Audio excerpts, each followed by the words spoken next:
नवरात्रि में शक्ति स्वरूपा माँ दुर्गा के 9 स्वरूपों की पूजा की जाती है और ये देवियाँ शक्ति का ही रूप हैं।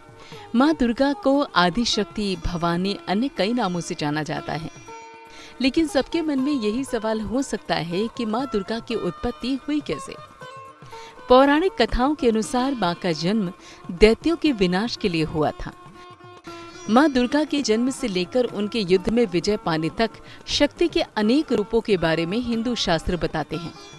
कहा जाता है कि नवरात्रों के समय 9 दिन माता पृथ्वी पर आकर भक्तों के बीच में रहती हैं।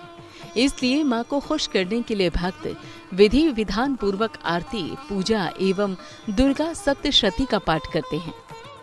इस नवरात्रि हम आपको बता रहे हैं कि आदि शक्ति माँ दुर्गा की उत्पत्ति हुई कैसे। देवी का जन्म सबसे पहले दुर्गा के रूप में ही माना जाता है, जिसे राक्षस महिषासुर का वध करने के लिए जन्म दिया गया था और यही कारण है कि उन्हें महिषासुर मर्दिनी भी कहा जाता है। देवता असुरों के अत्याचार से बेहद परेशान और दुखी थे। इसके समाधान के लिए वे ब्रह्मा जी के पास गए। ब्रह्मा जी ने उनको बताया कि दैत्यराज का वध एक कुंवारी कन्या के हाथ से ही होना सुनिश्चित है। इसके बाद सभी देवताओं ने मिलकर अपने तेज को एक जगह सम्मिलित किया, जिससे माँ दुर्गा की उत्पत्ति हुई।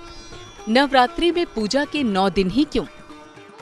दरअसल इन 9 दिनों में प्रकृति में विशेष प्रकार का परिवर्तन होता है और ऐसे समय हमारी आंतरिक चेतना और शरीर में भी परिवर्तन होता है। चैत्र और अश्विन के नवरात्रि का समय ऋतु परिवर्तन का समय है। ऋतु प्रकृति का हमारे जीवन, चिंतन और धर्म में बहुत महत्वपूर्ण स्थान है। इसलिए ऋषि मुनियों ने बहुत सोच विचार कर सर्दी और गर्मी के इन दोनों महत्वपूर्ण ऋतुओं के मिलन या संधि काल को नवरात्रि का नाम दिया है।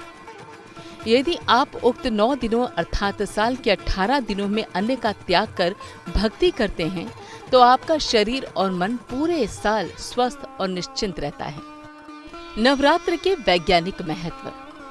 नवरात्रि के समय किया गया हवन, पूजन, यज्ञ बहुत अधिक लाभ पहुंचाता है। हवन और यज्ञ करने से शरीर और मन दोनों स्वस्थ रहते हैं। इसी कारण से नवरात्रि को वैज्ञानिक दृष्टिकोण से भी अधिक महत्वपूर्ण माना जाता है। रूपक के द्वारा हमारे शरीर को 9 मुख्य द्वारों वाला कहा गया है और इसके भीतर निवास करने वाली जीवनी शक्ति का नाम ही दुर्गा देवी है।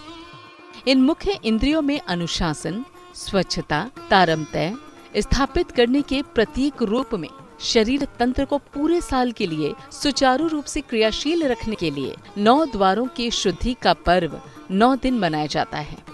इनको व्यक्तिगत रूप से महत्व देने के लिए 9 दिन 9 दुर्गाओं के लिए कहे जाते हैं।